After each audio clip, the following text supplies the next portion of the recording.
When I was in grade 10, we had a new English teacher at school. His name was Mr. Scott. He was young and very handsome. Mr. Scott had dark hair and kind brown eyes. He was only 24 years old. All the girls in our school liked him. During breaks, they often walked past his classroom just to see him. Mr. Scott was very polite and friendly. The other teachers liked him too. Some young teachers always tried to talk to him, but he stayed professional and focused on teaching. I also liked Mr. Scott. I thought he was the best teacher in the world. I never missed his classes and always did my homework.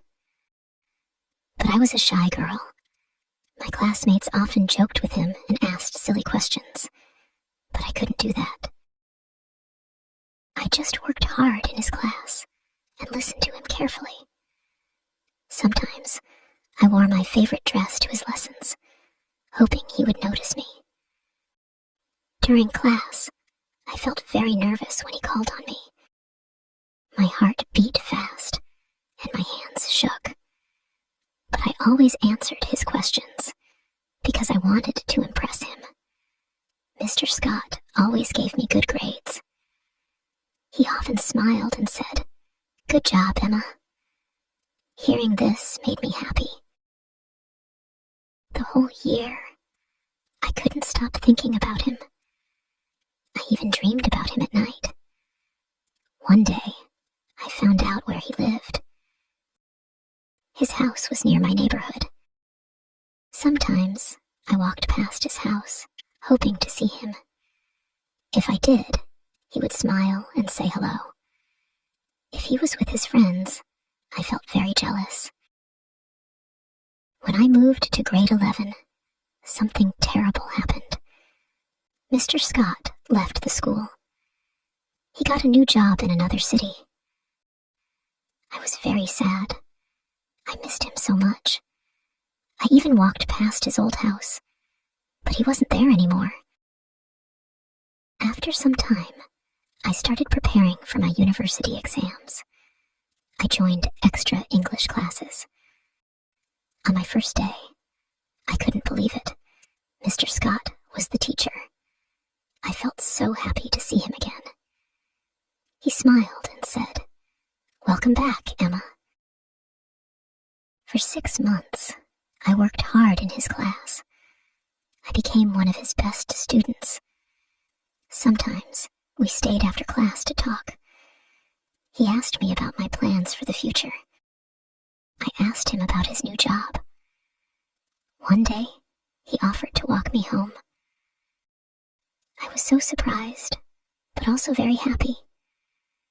After that, he often walked me home. I felt like the luckiest girl in the world. Soon, we started spending more time together. We went to the park, watched movies, and talked for hours.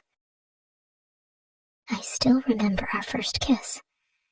It was like a dream. I thought Mr. Scott was the perfect man. But one day, he told me he had a new job offer in another country. He had to move to the USA. I felt heartbroken. We promised to write letters to each other. For a while, we stayed in touch, but life was busy. For the first few months, we wrote letters to each other. I waited for his letters every week. But over time, the letters became fewer. I started college, and we lost touch. 8 years passed. One day, I found Mr. Scott on a social media site. I sent him a message, and he replied. We decided to meet. I was very excited to see him. I dressed nicely and went to the cafe where we planned to meet. When I saw him, I was surprised.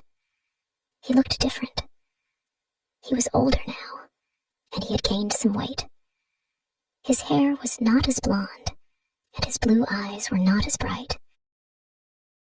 We talked for hours, but I felt something was missing. He was not the same person I had loved as a teenager. After the meeting, I thought about him. I remembered the young, handsome teacher who made me happy in school. But I realized that my feelings had changed. We grow up. We change. What was important to us before is not always important now.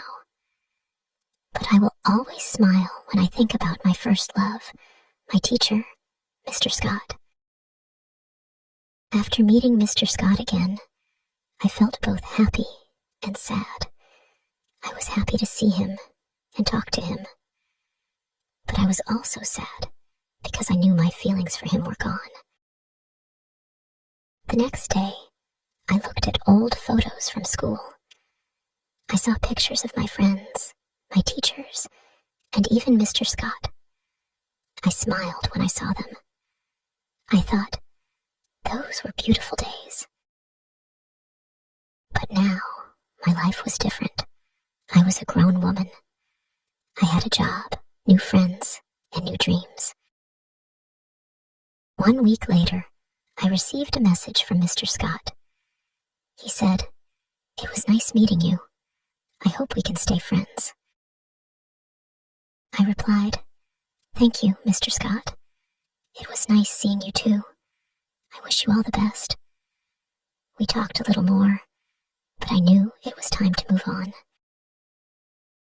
One evening, I walked in the park near my house. It started to rain, and I remembered the time Mr. James walked me home in the rain. I smiled. I thought, life is like rain. Sometimes it feels cold and sad, but it also helps new flowers grow. I still remember Mr. Scott sometimes, but now I feel happy when I think about him. He was a part of my story, but he was not the end of it. Life is full of surprises. It brings new people and new dreams into our lives. And sometimes the best moments come when we least expect them.